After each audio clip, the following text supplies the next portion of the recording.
disabusing the Kremlin and the world of any sense that the people of Ukraine would greet invading Russian forces as anything other than an aggressor, an occupier. And that fierce and perhaps unexpected resistance may well explain why Putin has employed such force against this particular civilian population. The brave people of Mariupol are putting the lie to Putin's claims, and the Kremlin is reacting with characteristic brutality. Beyond the borders of Mariupol, the UN says 10 million people, about a quarter of Ukraine's pre-war population, have been displaced by this war. I want to echo a statement the United Nations issued just yesterday, which included the following. The devastation and suffering in Mariupol and Kharkiv raise grave fears about the fate of millions of residents of Kyiv and other cities facing intensifying attacks. The United States fully supports today's statement by the UN Secretary General. Continuing the war, as we heard, in Ukraine is morally unacceptable, politically indefensible, and militarily nonsensical. By any measure, but even by the shrewdest calculation, it is time to stop the fighting now, give the opportunity for peace to take root. It is time to end this absurd conflict of Putin's choosing. Second, the United States strongly condemns the abhorrent terrorist attack today in Beersheba, Israel, which killed 4 people and injured others. We offer our deepest condolences to the victims and their families, and our prayers for the full recovery are with the wounded. We stand ready to provide support to the Israeli government's efforts to investigate this heinous crime. With that, happy to take your questions. Thanks, Ed. Just on your opening about Mariupol, is there anything that you guys are doing specifically in response to this, as opposed to what's going on in the rest of Ukraine? Or is there? Well, Matt, our response to the brutality in Mariupol is reflected in our response to the brutality that President Putin is waging against the entire country. So there isn't any action that you're taking or that you envision taking specifically related to? Well, there are a series of actions. There is a series of actions that we are taking in response to this brutality that President Putin is waging. I'm sorry, we're doing. Maybe I'm not making myself clear. I mean, is there like aid that is being directed specifically to the city, or are there military reinforcements or supplies that you're directing for the defense of the city, or is it the whole package? So as you know, we are working very closely with our Ukrainian partners to hear from them precisely what they need to defend themselves. It is then up to them to use that equipment to good effect against these invading Russian forces. There has been quite a lot of work when it comes to humanitarian corridors. These are diplomatic efforts that we also have been supporting, but as you know, the viability of these these humanitarian corridors has been sporadic at best. And each time we have seen a window of opportunity open for a humanitarian corridor, for civilians to go out, for much needed humanitarian supplies to go in, we have seen that window quite promptly shut by additional Russian aggression. My last thing is I took note and interest of the statement that you put out earlier about the transfer of these 4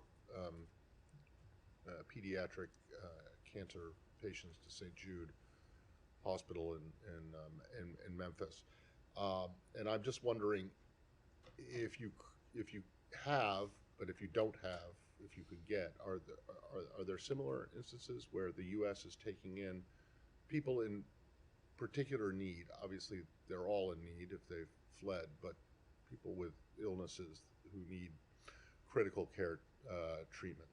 And are there plans to take in more?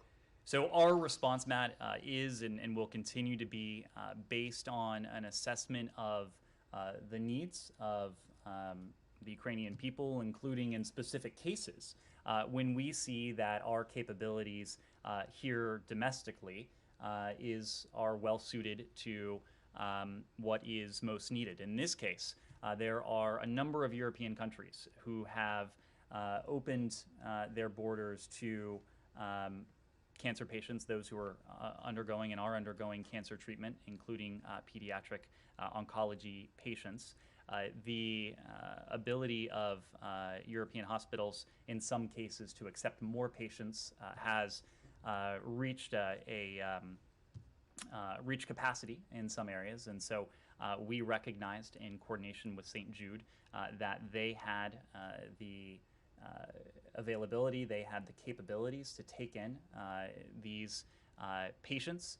These patients were stable enough to be transported from Ukraine for onward travel to Memphis, where they are now receiving treatment at St. Jude. But we are constantly in discussion with our European partners, with our Ukrainian partners, and if we have an additional ability to bring in specialized in special cases like this, we'll continue to do that. As far as you know, though, this is the only one so far, or is it possible to find out if there have been other, maybe not to this specific hospital or with these specific illnesses, but if you've taken in others? Is it? If there are additional cases we're in a position to publicize, we will. Yes, Humayr.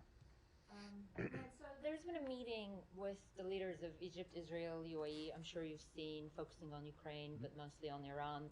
It looks like there is an Arab-Israeli axis emerging, basically to counterbalance Iranian power in the region, and likely because they probably don't fully agree with the U.S. position on this issue. What do you make of this meeting? Have you been in touch with these governments separately about this particular meeting? We're in regular touch with each of these governments. We welcome the trilateral summit between Egypt, United Arab Emirates, and Israel. It was held in Sharm el-Sheikh. It's yet another example of what is possible with normalized relations. We will continue to support the Abraham Accords and normalization agreements between Israel and countries in the Arab and Muslim worlds. To advance this goal, we will work closely with Israel. We'll deepen our diplomatic ties with the Palestinians. We'll consult with partners in the region and well beyond who have a common interest in supporting efforts to advance lasting peace. A couple points to your specific question. First, we have been in close consultation, Rob Malley and his team have been in close consultation with our Gulf partners. And you may recall a statement that was issued last year by the GCC after one of these consultations with Rob's team, where it was quite evident that our Gulf partners recognized the threat that was and remains posed by the nuclear advancements that Iran has been able to make since the nuclear shackles were removed in 2018. Countries around the world, including our Gulf partners, have recognized that with Iran's nuclear program out of the box, we do have a viable option to put it back in the box in the form of a mutual return to compliance with the JCPOA.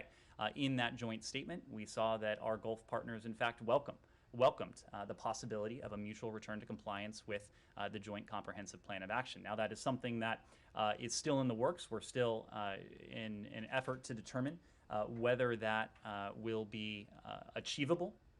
We are preparing, as you heard from me yesterday, for a world in which we have a JCPOA and a world in which we don't. But either way, the president's commitment to the fact that Iran will never be able to acquire a nuclear weapon, that is ironclad, that is solid, that is something that we will work to achieve and that we will achieve, whether there's a JCPOA or not. You mentioned other groupings in the region. These are relationships that we certainly support. As I said before, we continue to support the Abraham Accords and other normalization agreements. For our part, you have heard us speak to new groupings that have also emerged, including in the region. One example is the trilateral relationship between the United States, India, and the UAE. You saw those three foreign ministers here at the State Department together in person late last year. It's a relationship, a trilateral relationship we will continue to invest in and to continue to develop. The fact is that we share a number of interests with our Emirati partners, with our Indian partners in the case of that grouping, but also our relationship with Egypt is one that we value, and we value Cairo's relationships in turn with Israel and the UAE. Right. On the nuclear talks, you used different language yesterday. So can you say how prepared that Plan B is, and whether you guys have like a cutoff point in mind when Plan B should be deployed? Well, we have always known since this process began last April that a mutual return to compliance was something that we deemed to be in our national interest, but we always knew it to be an uncertain proposition because, of course, it would take more than our effort to achieve it. It would take a willing partner on the Iranian side. And so the jury is still out as to whether we will in fact, be able to achieve a mutual return to compliance with the JCPOA. As I said yesterday, an agreement of this sort is neither imminent nor is it certain.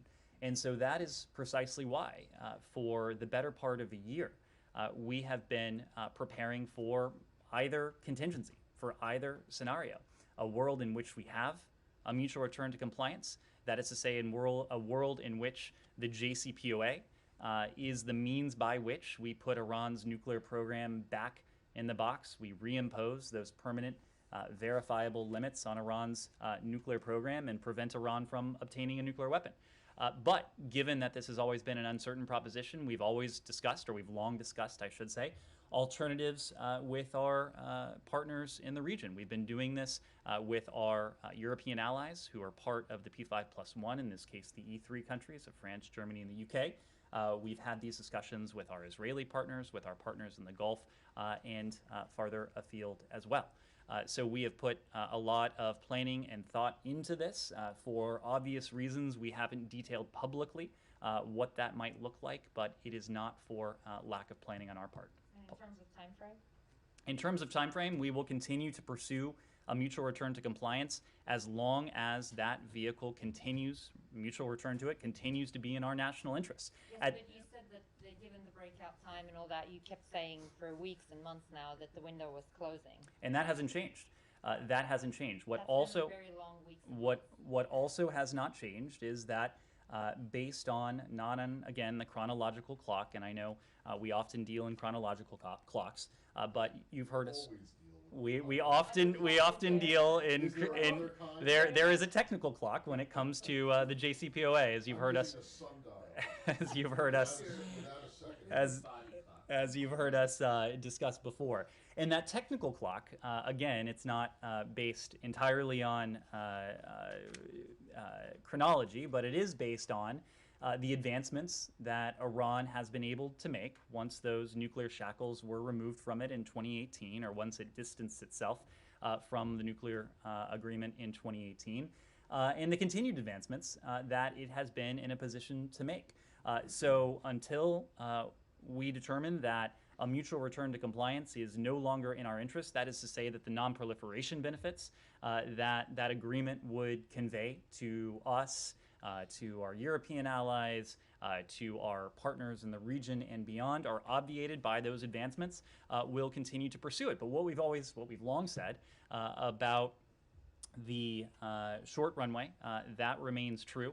We know that there has to be a great deal of urgency, and we know that now the onus is on Tehran to make decisions regarding its willingness to enter into, once again, a mutual return to compliance or not. So we will have a good sense of all of this before long.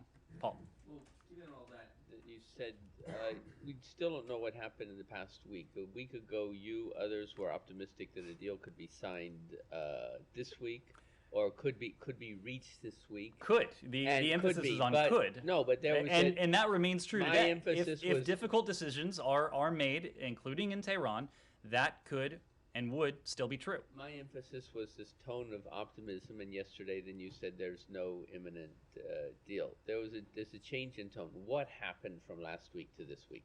What happened in these discussions where people thought that something was going to be, an agreement was going to be reached, and now that we don't hear that from you at all? Paul, last week, if you recall, we were talking about really two different sets of challenges. One, we were referring to perhaps somewhat obliquely as external factors. Of course, we've heard a very different tone from Russia in recent days when it comes to their approach to a potential return to compliance with the JCPOA, but we still made the point at the time that we were working through a number of difficult issues. Now that those external factors are not at the fore of these negotiations, and we've heard a different tune from Moscow, we are still working through a number of difficult issues. As I said before, the onus is on Tehran to make difficult decisions that it might consider difficult. But we have negotiated for the better part of a year, of course, indirectly through our allies and partners in good faith, in a constructive manner, to get us to this point. We are still at a point where, if those decisions are made, we could reach a mutual return to compliance very soon, but it will take some decisions. So are you at a real impasse right now? Again, I wouldn't want to characterize it beyond the fact that there are a number of difficult issues that we are still trying to work through. Sorry, can I just clarify something? You just mentioned when you were talking about Russia and the external factors, you said something about Russia and a return to its compliance with the JCPOA. Is it your position that Russia is not in compliance? No, I did not intend to say that, and if I did, it was a mistake. Yes. Thanks, Ned. Now, President Biden just yesterday stated that India is the only Quad partner that's somewhat shaky in isolating Russia, while the Australian Prime Minister said that Australia understands India's position when it comes to the historic ties. Now, my question is, are all Quad partners in sync with each other in understanding and accepting India's historic ties with Russia? And if not, how does this impact the Quad going forward? And another question. Over the last 4 weeks, U.S. has sanctioned Russia, including defense sanctions. So during this period, has the Biden administration finally made any decision or come close to a decision when it comes to the CAATSA sanction vis-a-vis the S-400 procurements? I don't have anything new to update you on when it comes to the applicability of CAATSA. We continue to work with Congress and our Indian partners on these issues. But let me say, in terms of India's place in the Quad, in terms of our relationship with India in the Quad context and the bilateral context, we know that India is an essential partner for us in realizing our shared vision of a free and open Indo-Pacific. That is really at the heart of the Quad's goals. And when it comes to the Quad, the president and his fellow Quad leaders earlier this month, March 3rd, I believe it was, they had an opportunity to discuss the ongoing conflict in the ongoing Russian invasion against Ukraine. Secretary Blinken, just before that, had an opportunity to see his Quad counterparts, including Foreign Minister Jaishankar as well. During these engagements, the Secretary and the President, respectively, reaffirmed their commitment to free and open Indo-Pacific, in which the sovereignty and territorial integrity of all states are respected, and countries are free from military, economic, and political coercion. In fact, we heard that emanate from the leaders' call on March 3rd. These are principles that we share with our Quad partners. They also reaffirmed their dedication to the Quad as a mechanism to promote regional stability and security. Now, you raised an interesting issue of history versus where we are now. As you know, our Undersecretary of State for Political Affairs, Toria Nuland, has been in India recently, and she made a very similar point, making the point that India has, of course, had a historic defense and security relationship with Russia over time. That relationship came of age and came together at a time when the United States nor some of our partners were prepared to have that kind of relationship with India. It was a very different time, different considerations, but those times have changed. They've changed in terms of our willingness and ability to be a strong defense and security partner of India. This is a bilateral relationship that has deepened in a number of ways over the past 25 years or so. This has also happened on a bipartisan basis. It is a legacy in large part of the George W. Bush administration, where we have seen this bilateral relationship between the United States and India evolve and change for the better and deepen in a number of ways, including in our defense and security relationship. So the fact is that we are a partner of India now. We are a partner of India when it comes to shared interests when it comes to the values we share in a free and open Indo-Pacific, and we've invested in that relationship in terms of our defense and security. So historical relationships notwithstanding, we are a partner of choice for India now, as are many of our partners and allies around the world. Yes? You said that you support the alliances in the Middle East. Yesterday, it looks like the three leaders have discussed the possibility of creating a new alliance against Iran. Do you support such alliance too?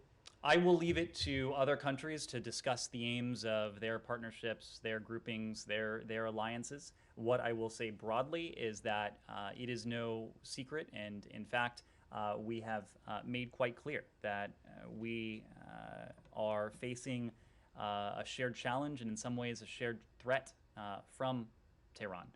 We've seen that in terms of Tehran's support for terrorist groups, for regional proxies, its use of malicious cyber activity, the way in which it is funding and supplying some of the movements that are creating a much more volatile, unstable region.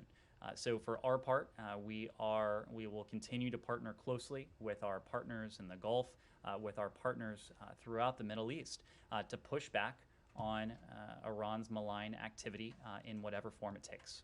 And when the Houthis attacked UAE, you sent a warship and planes or fire jets to protect it. Did you do anything with Saudi Arabia to help them defend themselves? Well, as you know, we have a very deep security relationship with Saudi Arabia. Saudi Arabia has been the target of some of these reprehensible terrorist attacks that have emanated from Yemen. We have condemned those in the strongest terms. These are attacks that have targeted energy infrastructure, but they've also targeted civilian populations. Of course, Saudi citizens, but we have a sizable American citizen community in Saudi Arabia as well, who are also threatened by these types of attacks. I would note that in terms of our concrete security cooperation, the Saudis, with our assistance, have been able to intercept some 90% of these attacks that have originated in Yemen. Of course, we want that number to be 100%, and perhaps even more importantly, we want the number of attacks to go down to zero. And we're doing that in a number of different ways, but we know that at the core, the way to put an end to this threat is to address the underlying conflict in Yemen. That is also something that we are working very closely with our Saudi partners on, to bring this conflict to a close, to restore stability, to restore security to the people of Yemen, and to address their dire humanitarian needs. Yemen continues to be home to one of the world's worst humanitarian catastrophes. Nearly 17 million people are suffering from some degree of food insecurity, suffering the consequences of a drought, but also suffering the consequences of a man-made war. And so this is something that we're working very closely with our Saudi partners to address. With Patriot systems lately? I'm sorry, provide them with Patriot systems. Oh, with Patriot systems. So we have engaged our Saudi partners in a number of ways on this. And there are different ways that we can be security partners and provide them with what they need to defend themselves. There are foreign military sales, there are direct commercial sales.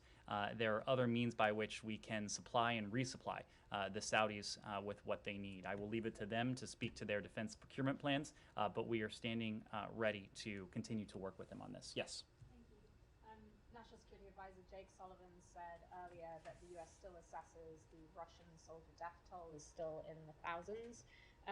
Can you give an idea on whether the US is banking on an increasing death toll of Russian soldiers being a significant factor that could halt the brakes on Putin? And I'm asking that in context of this department's work in getting the message across through to Russian media about the actual number of soldiers who are being killed in Ukraine and your efforts there. And also, do you have any idea from perhaps your team, your embassy in Moscow, of how many Russian soldiers' bodies are being returned to Russia? Thank you. So you heard from the National Security Advisor that firm figures are going to be difficult to come by, but it is a couple things are very clear. One, the number of Russian casualties number in the thousands, and two, that there are clearly Putin miscalculated if he thought that he would be able to invade a sovereign country and subjugate without opposition, without facing stiff resistance, the Ukrainian people. And clearly that miscalculation has been on display for the entire world for some time now. Our strategy is really predicated on doing two things. On the one hand, we are continuing to support our Ukrainian partners. We are supporting them in a number of ways, but relevant to your question, we have provided them and are providing them and will continue to provide them with an unprecedented level of security assistance. Over the past week, it totaled $1 billion. It's been some $2 billion over the course of this administration. And the forms of support are many. We issued a fact sheet that walked through some of these specific systems and broad categories of systems, but the fact is that we are providing our Ukrainian partners with precisely what they need to take on this invading force, whether it is in the air, whether it is on the ground. And I think we've all seen the effectiveness with which our Ukrainian partners have employed these supplies. And you can measure them in any number of ways, but they have been able to put tremendous pressure on Russia, on the invading forces. And of course, we've all seen the consequences of that in terms of the inability, at least to date, of Russian convoys, of Russian contingents to move forward, including against Ukrainian towns and cities in some areas. Second, we are continuing to put unprecedented pressure on the Russian economy, on the Russian financial system, and really on President Putin and those around him. And just as we've supported Ukraine in a number of ways, we've employed pressure against Russia in a number of ways with our sanctions, with our other export controls, other economic measures. We have done things including by sanctioning President Putin personally, Foreign Minister Lavrov, Defense Minister Shoigu, others in and around the Kremlin, including oligarchs and Putin cronies, to make clear that we will go after anyone who is contributing to this war effort. So you marry those two forms of pressure, and our goal is that both of them will combine to push the Russian Federation in a better direction when it comes to seeking a genuine diplomatic resolution to this conflict. There have been any number of conversations to date in any number of fora, but what we have not seen, yet at least, is any indication that the Russians are interested or willing to de-escalate. And that really is going to be the metric that we continue to look to. We know it is the metric that our Ukrainian partners will continue to look to. Yes? Just briefly following up on the children that were brought over to the U.S. Obviously, these 4 children were able to obtain these expedited visas, have access to the U.S. with their families. What would you say specifically to Ukrainian Americans who have not had the same success in terms of getting their elderly parents or vulnerable family members to get those same medical exceptions? These are obviously life-saving medical treatments that they would be receiving here. They are obviously fleeing war and not, for example, economic, they are not economic refugees. Why leave them at the mercy of essentially strangers in another country when there are families in the U.S. that could receive them here? So a couple things on that. We have and will continue to be the most generous country when it comes to humanitarian assistance for the people of Ukraine. That includes the people of Ukraine in Ukraine, the more than 6 million people who have been internally displaced within their own country, and the some 3.5 million Ukrainians who have been forced to flee their home country, many of whom are in neighboring European countries. We have, since Russia's invasion began last month, contributed nearly $300 million to that effort, and we will continue to be the world's leading humanitarian donor for and with the people of Ukraine going forward. We also know that there are many individuals who are seeking to be reunited with their families. Family reunification is something that we are taking a very close look at. We're working with USCIS and the broader Department of Homeland Security to determine what more we might be able to do when it comes to family reunification, including those who have family members here, knowing that most Ukrainians have been forced out of their countries with every intention of returning, and hopefully returning quite soon. It continues to be our goal to bring this conflict to a close as quickly as we can so that families can be reunited back in their home country, in many cases where they have left brothers, fathers, sons who have stayed behind to fight. And so for many of the individuals who have been forced to flee Ukraine, the 3.5 million Ukrainian refugees, they want to go back to their home country, and it continues to be our goal to see to it that they can get back to a peaceful Ukraine just as soon as is possible. Now, Europe has done a tremendous job, including some of Ukraine's neighbors.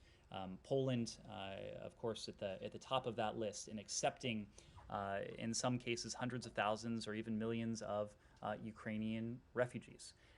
We are going to continue through our humanitarian assistance to support those countries, and as you heard from the President and others, we have every expectation that there may be a need to resettle Ukrainian refugees elsewhere in third country resettlement. We'll work with UNHCR, we'll work through the US RAP program to determine which and how many Ukrainians may wish to be resettled here in the United States. That is a process that we will continue to work on, just as we continue to do everything we can to see to it that Ukrainians can return to their homeland as soon as they can. But your advice from this building is for those, even those that have family here, that your advice is go try these European neighbors first before you'll have better success there before attempting to come to this side. Well, Ukrainians are crossing land borders. Of course, air travel is not an option at this. For vulnerable individuals, those with medical illness, things like that. There are, of course, we know that many Ukrainians are receiving medical attention in surrounding countries and neighboring countries. The fact is that we were able to accept these children because capacity limits have been reached in some areas in Europe. We will continue to work closely with our European partners to take a look at their capacity, to take a look at the need on the ground in Ukraine, and to marry our capacity with the needs on the ground and what our European partners are in a position to do. Yes. Thank you, Ned. Couple of questions on Bangladesh, if I may. Undersecretary for Political Affairs Victoria Newland conclude her 3 days official visit to Bangladesh without having any meeting with ruling Prime Minister. May I know why she didn't meet with the Prime Minister of Bangladesh?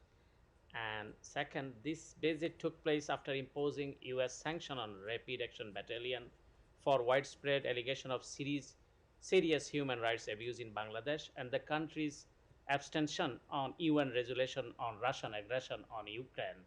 Obviously, this country is supportive to Russia one way or another. So, and the country itself is a problematic situation now in terms of democracy, absence of voting rights, and freedom of expression.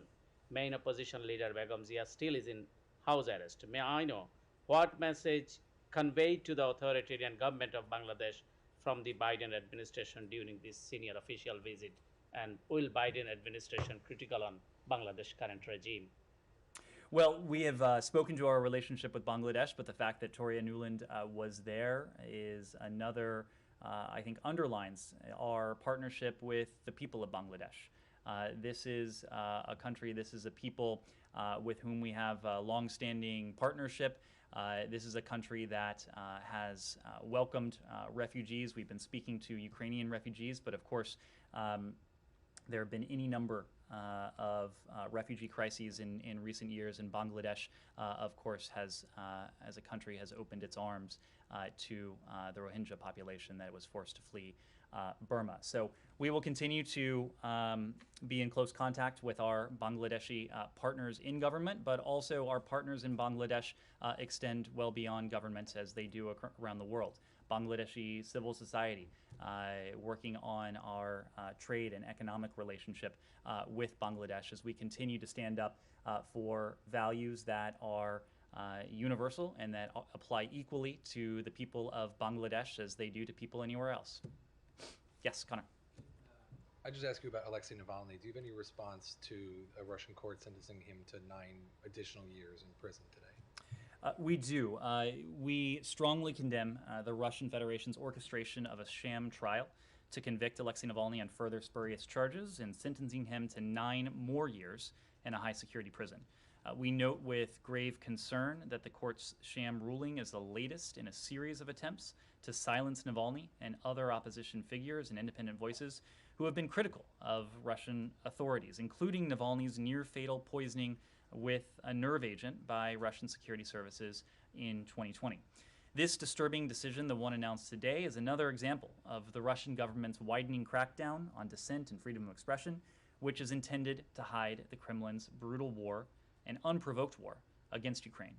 Confident political leaders do not fear competing voices, nor do they commit violence against or unjustly detain political opponents.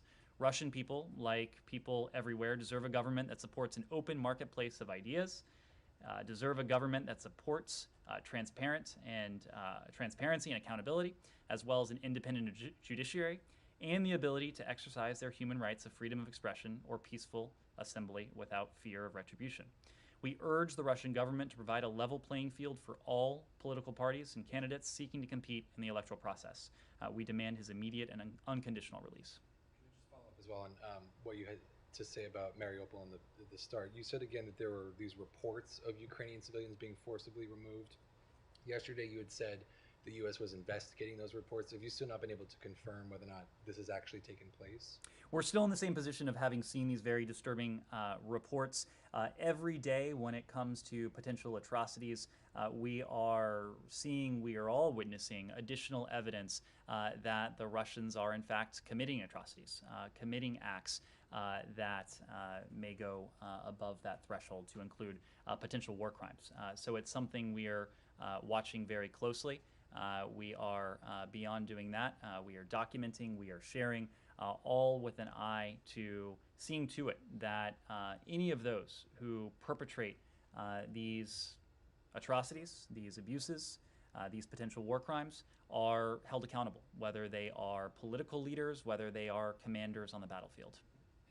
And Kirsten, for the second day in a row now, Russian troops have used tear gas, live fire against Ukrainians who are protesting Russian occupation. Do you have any response to that as well? We issued a statement this morning on Twitter regarding that just abhorrent use of force against protesters. It is consistent with what we have seen on the part of the Russian military that has sought to brutalize people that are doing, in many cases, nothing more than standing up for the sovereignty and territorial integrity of their country. In this case, these were individuals who were peacefully protesting. The use of force against peaceful protesters is something that we condemn in every instance. It was especially egregious in this instance. Alex. Just following up on the people the residents of Mariupol who are now in Russia, the Russians have admitted to this. They say that it's 62,000 people, and I get that you're still looking into these reports, but given the scale, are you in any position to talk to those numbers? But perhaps more importantly, do you have a sense of whether they were forcibly removed? Did they evacuate themselves? You heard the Mariupol City Council say that they are in camps. Would this, do you think, be traditional, say, refugee camps or more like prison camps? Do you have any sense of the condition of these people? Any details? Well, we're not in a position to detail it yet. Of course, as I've said before, we've seen these disturbing reports, and if we're in a position to verify them, to speak to them, we will. But this gets to the other point that I noted at the top. Mariupol is a city of 450,000. The vast majority of that population, well over 60%, is Russian-speaking. And yet this is a population that President Putin and his forces have brutalized. And there are a number of theories as to why they have used and exerted such force against this population. Mariupol, of course, is a strategic location. But there also may be an element of vengeance, in particular vengeance, against this population, with Putin having perhaps having been under the misimpression whether he was misinformed or just unwitting of reality, that his forces would not be greeted as anything other than the aggressors that they are. Russian forces have faced stiff resistance in Mariupol. The fact that they share a language, we have seen the residents of Mariupol rise up to defend their homeland, their country, to defend the territorial integrity, the sovereignty and independence of Ukraine.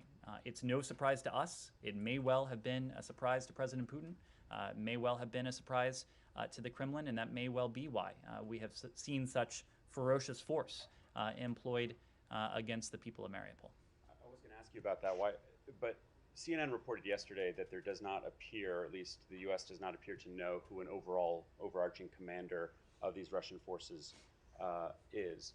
Do you believe that could play into why we're seeing particular ferociousness when it comes to Mariupol? Are you seeing forces in different parts of the country acting independently of one another and in different ways? That is a question that's better directed to my colleague at the Department of Defense. I believe the Department of Defense has made the point that Russia's command structure is quite different from our own, and the way that they command their forces doesn't look like the way we do it here. It's more of a forward deployed structure, but whether the varying tactics, what we're seeing in Mariupol versus other parts of the country, owes to a particular commander, owes to a doctrine, owes to a strategy, that's a question you may wish to ask them. Yes, John. The National Security Advisor said today that the war is not going to end rapidly or quickly. Is that causing for the diplomats here representing the United States, any new sort of creative thinking or different tact about trying to change that outcome that we see in front of us as a sort of long, grinding war? Well, I think you've seen that determination and really, to use your term, that creativity already applied. The fact that we are doing things that have been unprecedented in terms of their scale and scope, and we are in a position to do them precisely because of the diplomacy that has taken place in this building and in this administration, not over the course of months, really since late last year, but really over the course of 13 or 14 plus months. The fact that we were able and have been able to unite much of the international community, and you can measure that by any number of votes at the UN, any shows of solidarity and determination on the part of various alliances and partnerships, collections of countries. But the fact owes to the investment that Secretary Blinken and this building made to repairing, to revitalizing our system of partnerships and alliances starting in January of last year. The fact that we now see and hear the world acting in unison, speaking clearly, is a function of the spade work that was done over the past 14 months since January of last year. But speaking to the creativity and speaking to the determination, the fact that we have been able to provide our Ukrainian partners with such an unprecedented show of support, again, in any number of forms: security assistance, humanitarian assistance, economic assistance, financial assistance, all speaks to what this building has been engaged in since the prospect of a large-scale Russian incursion came on the radar screen a number of months ago. The fact that we have been able to isolate Russia diplomatically, politically, economically, financially, strategically on the world stage also speaks to the level of effort, the level of determination, and yes, the level of creativity that in many cases has emanated from this building. So no one here is under any illusions, as you heard from the National Security Advisor, that this conflict is necessarily going to have a swift or near-term conclusion. But we have and we will continue to do everything to put our Ukrainian partners in the strongest position they can be in at the negotiating table. We have done everything to put as much pressure as we can on the Russian Federation so that we are strengthening Ukraine's hand, we're weakening Russia's hand as we continue to support the people of Ukraine in their fight against an invading force and the people of Ukraine who have been forced to flee their homes. All right. Yes. Completely unrelated to this. Yesterday, you guys announced sanctions on this Sudanese police unit. There has been some concern expressed by pro-democracy activists in Sudan that these sanctions don't go far enough, that they should have included, let me look for it here, the Rapid Support Force, which is a paramilitary unit, and also senior military officials. Can you explain why the sanctions that were imposed yesterday were limited to this one unit, and then are you considering expanding on them? Matt, we are, well, let me start by saying that just because we have targeted one unit or one element with sanctions is not dispositive in terms of what we might do next. We can always add to those sanctions, expand them, sanction other entities or units, and we have the authorities with which to do that.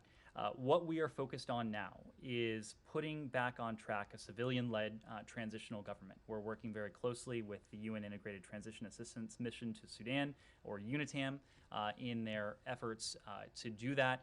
We are standing with Sudanese people in terms of the support and the assistance that we're providing them, and we're going to continue to hold accountable those in the Sudanese military who have used excessive force, violence, who have abused the rights of the Sudanese people, who in many cases have done nothing more than take to the streets peacefully to protest the overthrow and the overturning of what was a peaceful transition to democracy. It's our goal, working with our UN partners, with our broader set of allies and partners on this, to put that transition back on track. We'll support the Sudanese people, and we'll hold accountable those who are responsible for overturning or attempting to thwart that transition.